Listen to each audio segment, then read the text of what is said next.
Dan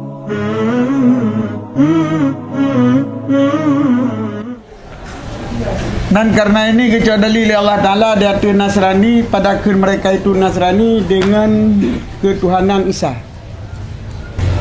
Alasan ni bukan Tuhan Isa Tuhan dia awalnya lantaran khawarij adat Nabi Isa lahir Nabi Isa hanani dan Nabi Isa jika pudek urut mati.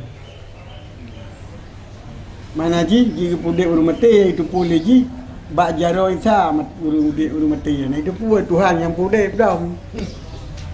Baik galon badu. Dia tengok ubah filem.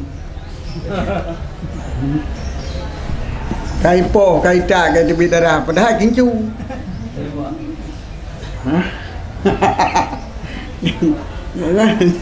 Kan tu kena bangai.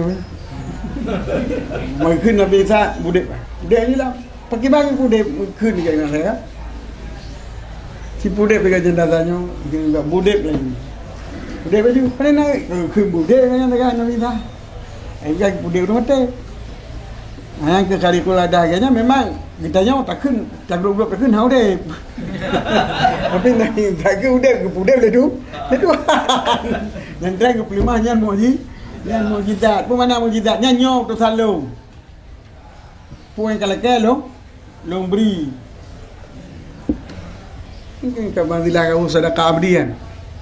Menyajat bak manzilah kun Allah sedekah abdi. Ni dia wahyu Rasulullah pada nawa Rasul. Risalah. Yang kena bangai kafir Nasrani kalau nya kai Tuhan kan mantap Tuhan. Intinya berarti tino hanya dapat membawa orang yang Tuhan salah nah. Yang salah orang Tuhan kau, orang Tuhan salah. Nah nak nyup Tuhan tau. Tuhan lo ke Fir'aun, Tuhan ni kau yang salah. Tapi dah pengabar yang dikeli kau tanya Tuhan.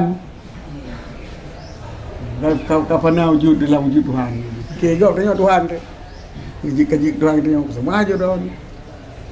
Kau berada dengan Tuhan. Kau pernah lah wujud Tuhan. Kajik Tuhan. Mereka pengabar sesat. Yang betul semua kau sesat tanya salah tanya. Mana bisa nak pengabar sesat kau yang mana bisa nak pengabar Tuhan. Tuhan ya pengabar Tuhan. Alaihi wasallam.